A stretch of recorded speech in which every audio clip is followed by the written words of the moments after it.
A principios del siglo XII, la falta de sucesión en Aragón obliga al hermano del rey, el obispo Ramiro II, a colgar los hábitos religiosos para atender sus obligaciones dinásticas. Ramiro II se casa y de su matrimonio nace Petronila, princesa que heredará todos sus poderes. La niña cuenta con menos de un año cuando se acuerda su matrimonio con el conde de Barcelona, Ramón Berenguer IV. Este vínculo da lugar al nacimiento de la corona de Aragón. Esta unión permite acumular mayores recursos para iniciar la conquista de nuevas tierras. La corona limita con 3 frentes. Al sur, los reinos musulmanes. Al oeste, el reino de Navarra y el reino de Castilla, con el que se firman tratados para fijar los límites de la conquista de Al-Ándalus. Y por el norte, el reino de Francia, con quien se enfrentan en la batalla de Muret, derrota que pone fin a las aspiraciones de territorios más allá de los Pirineos. En este escenario, la actividad de Jaime I se encamina hacia la conquista de Mallorca y Valencia, lo que supone el principio de la expansión marítima hacia el Mediterráneo. Sin embargo, los diversos intereses que mueven a catalanes y aragoneses serán motivo de disputas entre ambos.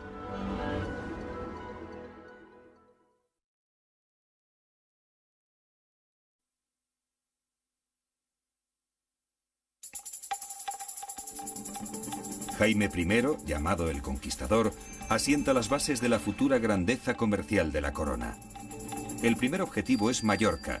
Para promover la expedición, el rey Jaime utiliza los deseos expansionistas de la nobleza y los intereses de los comerciantes catalanes que compiten en el mar con los musulmanes. Tras la conquista, Mallorca se configura como reino dentro de la corona. Pronto son ocupadas también Ibiza y Menorca. El dominio de las Baleares facilita la comunicación entre el norte de África y el Principado de Cataluña, interceptada hasta entonces por piratas musulmanes. Poco después se inician las campañas contra el reino musulmán de Valencia. Zona natural de expansión, los nobles aragoneses impulsan la conquista con el deseo de aumentar sus posesiones y ver cumplido su sueño de salir al mar. Digamos que Valencia hubiese sido una Andalucía de Aragón respecto a Andalucía de Castilla. Pero cuando el rey Jaime el Conquistador empieza a tomar Valencia, se da cuenta en el equilibrio entre nobleza y fuerzas mercantiles urbanas, se da cuenta de que Valencia es mucho mayor, más superior, tiene costa también al mar, y se da cuenta de que si Valencia es entregada a los aragoneses, ahí quien va a mandar fundamentalmente es la nobleza aristocrática aragonesa. Con lo cual el rey Jaime el Conquistador da un vuelco al pacto entre aragoneses y catalanes, y el rey llama también a los catalanes para que ayuden a la conquista de Valencia. Jaime I pone fin a las disputas al conceder a Valencia la personalidad jurídica de reino. Se instituyen las Cortes y les permite acuñar su propia moneda. En Barcelona, el rey instaura el Consell de Cent, asamblea consultiva del gobierno municipal, formado por consellers y oficiales reales.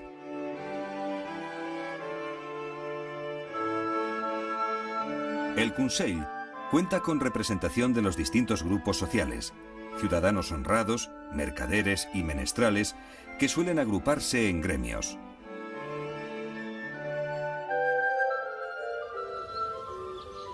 El hijo de Jaime I, Pedro III el Grande, continúa la expansión iniciada por su padre. El dominio de Sicilia es un punto clave para controlar las rutas marítimas hacia Oriente, y Francia quiere mantener su hegemonía sobre la isla. Pedro III, casado con Constanza de Sicilia, reclama sus derechos sobre la isla e interviene en uno de los episodios legendarios más famosos contra los franceses, las Vísperas Sicilianas. Era la noche del 30 de marzo de 1282, a la hora de vísperas, en una concurrida plaza en Palermo. Todos cantaban y danzaban, celebrando la fiesta de Pascua en las calles. Un grupo de militares franceses se une a la celebración. El abuso de un sargento sobre una siciliana provoca el enfado de su marido, que preso por la ira le mata a puñaladas. Al grito de «mueran los franceses», todos los sicilianos se unen en venganza. Los hombres de Palermo no dejan a un francés con vida. Los sublevados entregan Sicilia a Pedro III. Su incorporación a la corona de Aragón provoca el enfrentamiento con la monarquía francesa y la excomunión del rey por el papado. Aprovechando la excomunión, el rey, si está excomulgado, nadie le debe de obedecer. La nobleza aragonesa intenta ganar lo perdido y es cuando logra incluso el privilegio general y logra una serie de concesiones de la monarquía en un momento débil. Será las uniones aragonesas.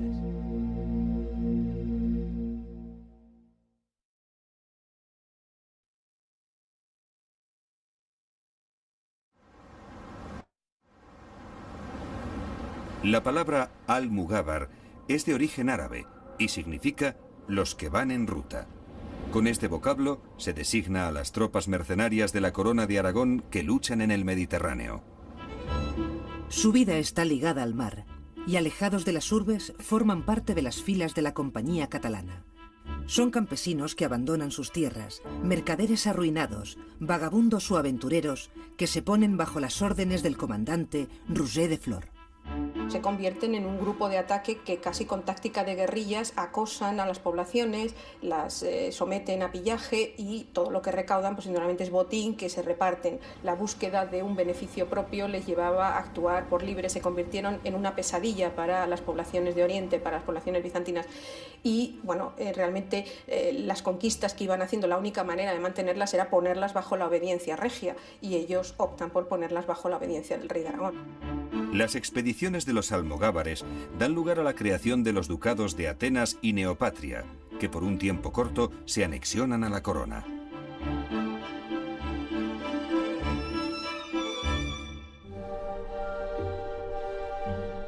A finales del siglo XIII, Jaime II de Aragón hereda primero el reino de Sicilia y más tarde, cuando su hermano muere, se convierte en rey de Aragón. Lo primero que hace al acceder al trono es firmar un acuerdo con Castilla para repartirse las zonas de influencia del norte de África. Envía milicias a Túnez, Bujía y Tremecén y establece allí colonias de mercaderes. Su estrategia es conducir la conquista por el litoral mediterráneo peninsular para facilitar la entrada del comercio al norte de África. En aguas del Mediterráneo, la corona se enfrenta a los genoveses en su lucha por Cerdeña, que se incorpora tras una larga campaña. La conquista de la isla supone la culminación del expansionismo aragonés. Entonces la expansión en el Mediterráneo es sencillamente la exportación, sobre todo, de la pañería textil catalana, que a partir claramente de 1300 es importante, y contrariamente la compra de especias que vienen incluso del Asia y de Molucas, que llegan hasta el Próximo Oriente, hasta el Mediterráneo Oriental, y que allí llegan hasta el Languedoc y la Provenza. Y se están cambiando paños, coral sardo, que también es catalán, por especias. Y esto se venderá por toda Europa.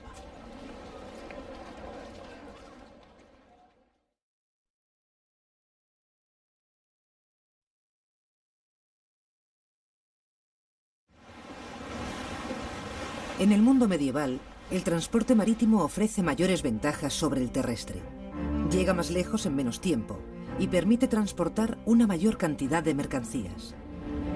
La buena situación geográfica de la Corona de Aragón favorece que buena parte del comercio se encauce por mar. Las villas y ciudades situadas a lo largo de la fachada mediterránea desarrollan una intensa labor mercantil.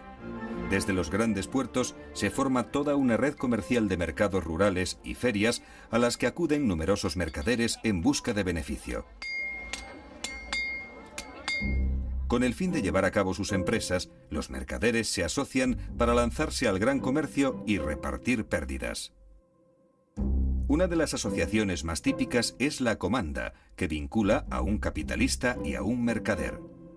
Uno que tiene el dinero y otro que tiene el trabajo, el proyecto, la empresa. Entonces ambos se asocian y en el supuesto de que haya beneficios se lo reparten, en el supuesto de que haya perjuicios, quien paga es quien lleva el dinero.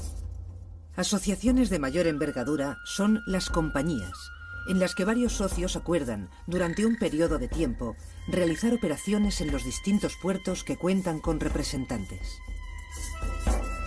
El Consulado del Mar se funda para guardar los intereses de los mercaderes y reglamentar el tráfico de mercancías. En las atarazanas, el trabajo en los astilleros es continuo. Desde allí salen los barcos que luego cruzarán el Mediterráneo.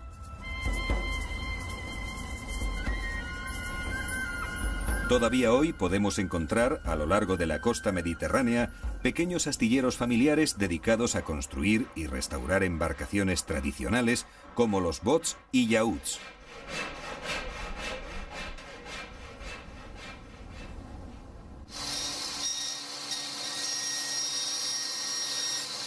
Para la restauración, se dibujan los contornos de lo que fue la barca en el pasado. Con las plantillas, se empieza a trabajar la madera, que ha de tener unas cualidades específicas para la navegación. Son maderas nobles como el fresno o la caoba, procedentes de Rusia y los trópicos, lo que hace que sean muy preciadas desde siglos atrás.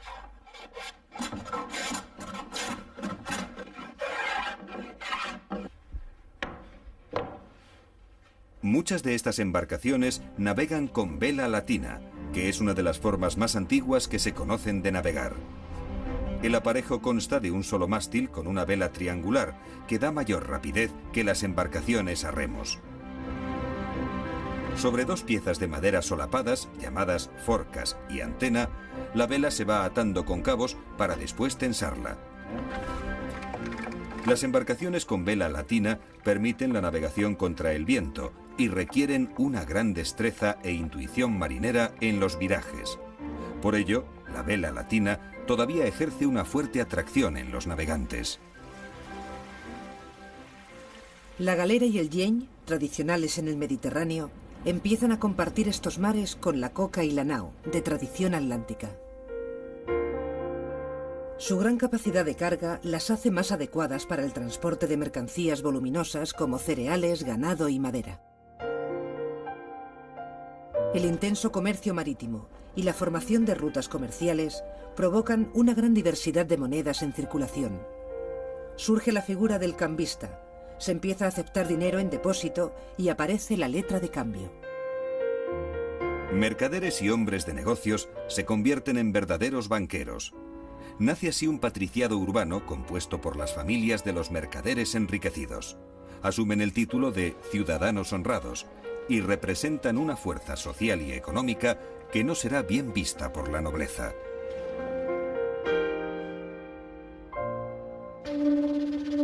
Los núcleos urbanos desarrollan una intensa labor comercial, artesanal y artística.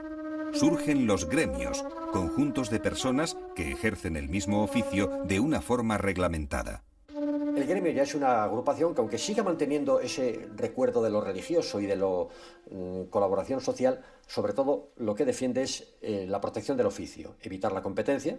Claro, en una sociedad que no tenía nada que ver con la sociedad capitalista de la teórica libre competencia. Los gremios cierran y evitan que el que no esté agremiado pueda presentar en el mercado productos de su elaboración. Organizados en 3 niveles, los maestros, los oficiales y los aprendices. Naturalmente los maestros terminan por constituir una especie de pequeña mafia, valga la expresión, que controla inevitablemente el oficio, pero en definitiva el gremio es el órgano de agrupación de los trabajadores de un determinado oficio o de una determinada actividad mercantil. También podía haber gremios de mercaderes.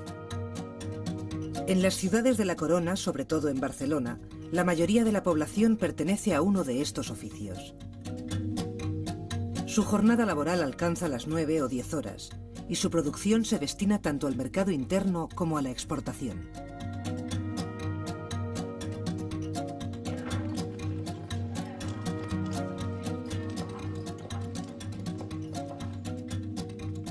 Pero sin duda, el principal motor de la economía urbana es la industria pañera. Los tejidos de lana convierten a Barcelona en uno de los mayores centros económicos del mundo mediterráneo. Hoy podemos contemplar cómo se elabora un paño de forma artesanal. Lo primero que hay que decidir es el aspecto final que va a tener la prenda, el ancho, el largo, los colores y la técnica que se va a seguir. Antes de nada, el proyecto se diseña sobre papel. Una vez decidido, viene la fase más difícil: montar el entramado de hilos que configuran la base del trabajo, ya que hay que atarlos uno por uno.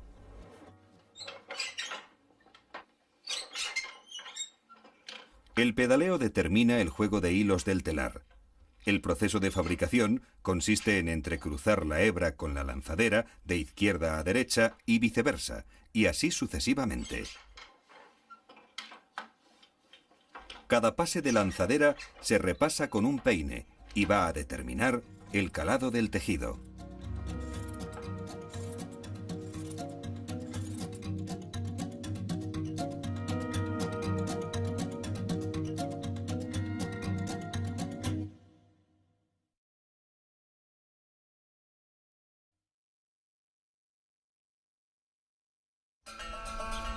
En plena expansión mediterránea, la Corona de Aragón encuentra dificultades para equilibrar el poder de la nobleza y del patriciado urbano, que acumulan mayor peso en el gobierno. La política, por tanto, exige mediar entre intereses diversos, ya que cada territorio mantiene sus órganos de gobierno de forma independiente y se refuerza el papel de las élites dirigentes. Una de las características que definen la política de la corona es el pactismo.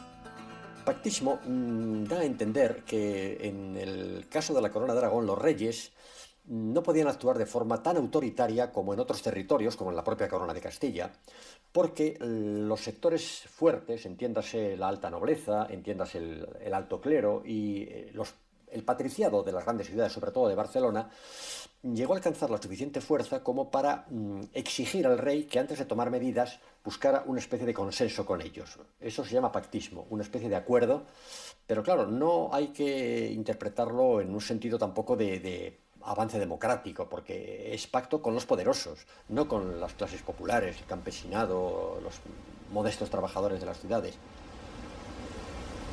Nos valemos tanto como vos, y juntos podemos más que vos. Os hacemos nuestro rey y señor, con tal que guardéis nuestros fueros y libertades, y si no, no. El monarca es el nexo de unión y la suprema institución de gobierno de los reinos de Aragón, Valencia, Mallorca, Cataluña, así como de los demás territorios de la corona. La administración de la corte se estructura a partir de una serie de organismos y funcionarios que tiene la finalidad de hacer efectivo el poder real. Las cortes son convocadas siempre por el rey. Es verdad que las cortes medievales no eran democráticas en el sentido moderno de la palabra, pero sí eran una representación de la sociedad de aquel tiempo. Había nobles, había clérigos y había tercer estado. Bueno, un tercer estado que era solo las ciudades, porque el campesinado no participaba en las cortes, eran las ciudades y villas. Y no eran equiparables a las nuestras, pues porque no existía la división de poderes, el poder absoluto lo tenía el rey. Si en las cortes se aprobaban leyes, es porque el rey llevaba la ley hecha, la dictaba, la comunicaba y la gente decía, estupendo, pero no se sometía a votación y podían rechazarla, como en nuestros días. Las cortes aprobaban la concesión de tributos, pero tributos extraordinarios. El presupuesto ordinario lo hacía el rey con sus acompañantes en la corte y punto. Cuando le faltaba dinero, acudía a las cortes y les pedía ayuda, y normalmente las cortes se lo daban.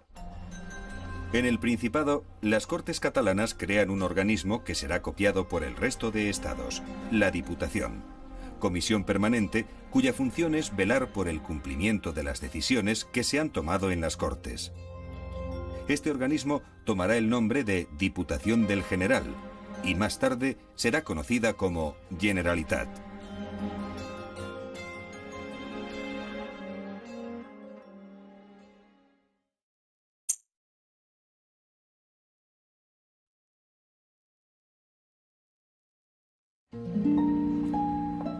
La expansión mediterránea lleva la lengua catalana a los nuevos territorios.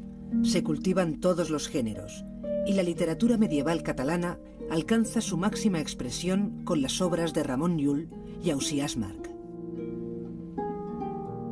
Ramon Llull, mallorquín de nacimiento, abandona a su familia llamado a una vocación evangelizadora. Sus inquietudes espirituales están relatadas en todas sus obras, entre las que destaca El llibre de l'amic que l'amat, diálogo entre el amigo, el hombre y el amado, Dios. Cantaven los aucells l'alba, i despertàs l'amic, qui és l'alba. I los aucells faniren llur cant. El amic morí per l'amat en l'alba. Las campañas militares de la expansión de la corona quedan recogidas en las crónicas. Los hechos históricos se conjugan con canciones de gesta que avivan los episodios de las conquistas.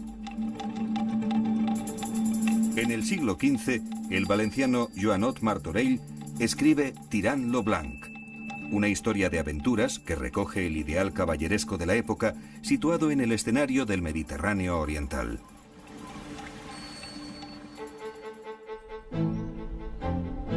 La pujanza de las ciudades encuentra su expresión artística en los edificios civiles del gótico catalán.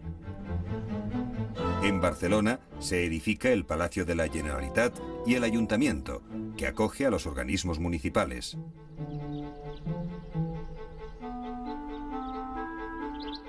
La actividad comercial se vive en las lonjas, lugar de encuentro de los mercaderes para realizar sus transacciones.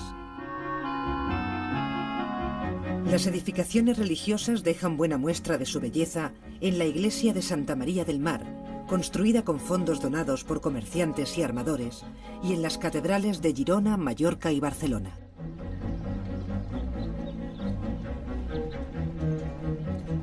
El monasterio de Poblet se convierte en lugar preferido de descanso de los reyes.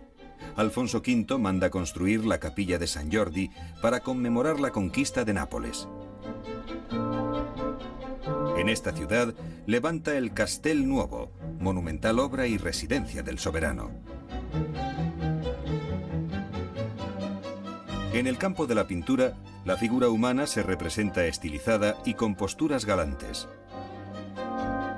El fondo dorado sigue siendo una de las principales características de la expresión plástica de esta época.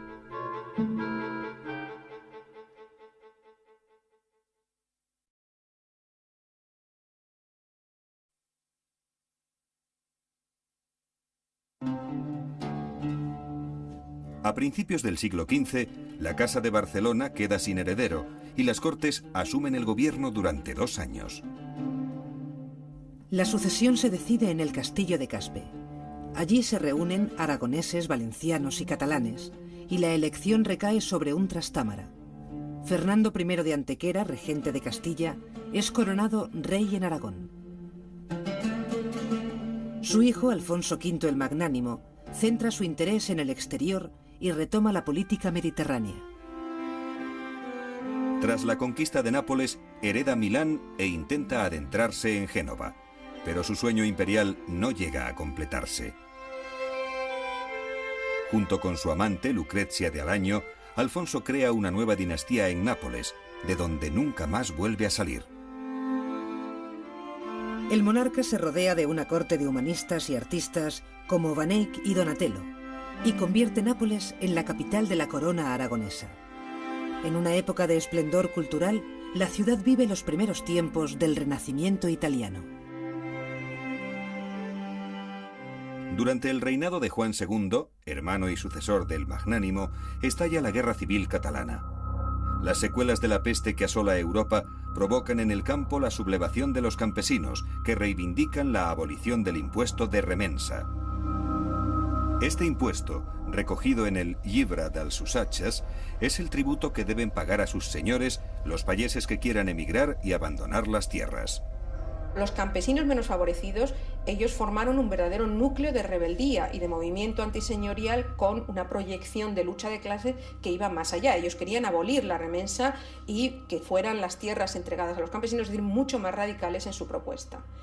¿Qué se consigue cuando en 1486 llega la sentencia de Guadalupe y pone fin al conflicto? Que con los campesinos más, digamos, moderados se pueda pactar y aplastar indudablemente al sector que era más difícil de convencer y que se había radicalizado más en estos decenios de lucha, en estos casi siglos de lucha. En Barcelona, la grave crisis económica intensifica los conflictos. El gobierno de la ciudad enfrenta a los menestrales y artesanos de la Busca con el Partido de la Viga, que agrupa a la oligarquía urbana y a los grandes mercaderes.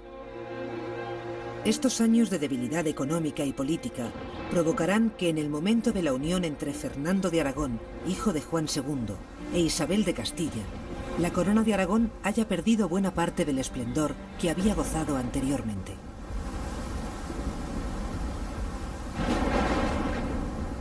Si la corona de Aragón centra sus intereses comerciales en el Mediterráneo, Castilla y Portugal lo hacen sobre todo en el flanco atlántico.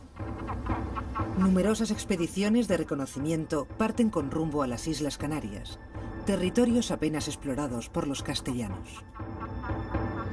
En su afán por adentrarse en nuevos mundos, Enrique el Navegante crea en Sagres una escuela de marinos y cosmógrafos para investigar y desarrollar nuevas técnicas de navegación.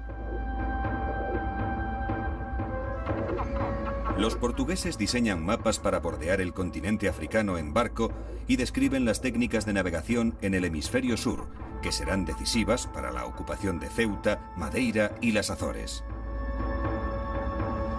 El éxito de sus campañas se debe a la creación de un sistema de factorías que va a ser útil para explotar un territorio sin tener que conquistarlo por tierra. La superioridad naval y de defensa facilita a los portugueses el contacto directo con los nativos de aquellas tierras para controlar las rutas del oro y el tráfico de esclavos.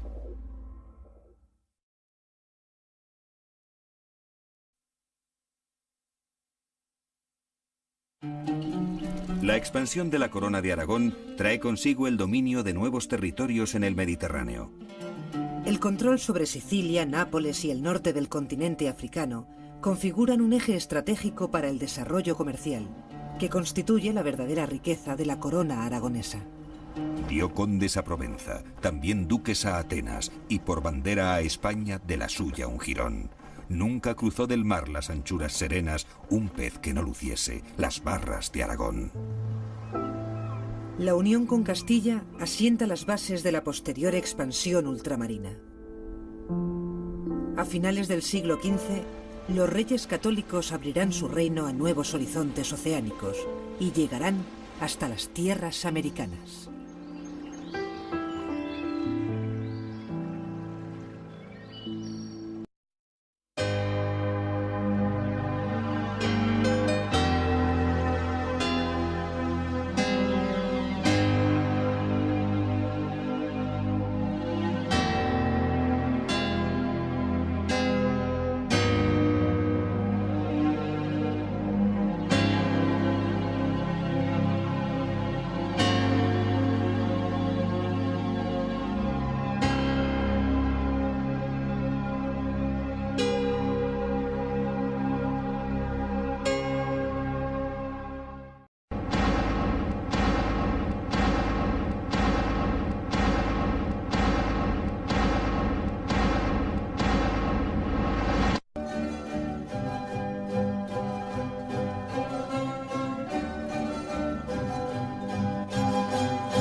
A principios del siglo XII, la falta de sucesión en Aragón obliga al hermano del rey, el obispo Ramiro II, a colgar los hábitos religiosos para atender sus obligaciones dinásticas.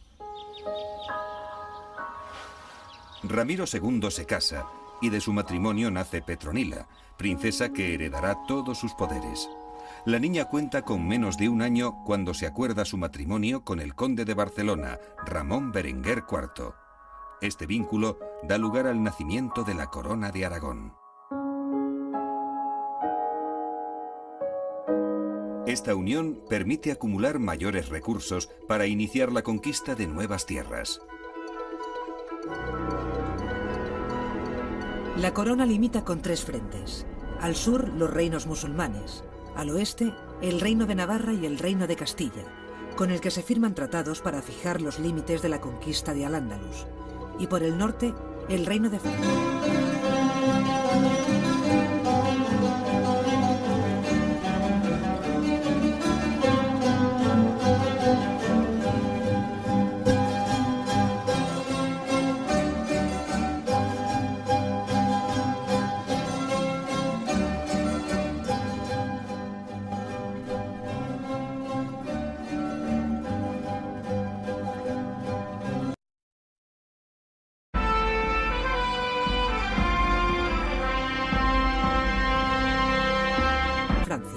con quien se enfrentan en la batalla de Muret, derrota que pone fin a las aspiraciones de territorios más allá de los Pirineos. En este escenario, la actividad de Jaime I se encamina hacia la conquista de Mallorca y Valencia, lo que supone el principio de la expansión marítima hacia el Mediterráneo. Sin embargo, los diversos intereses que mueven a catalanes y aragoneses serán motivo de disputas entre ambos.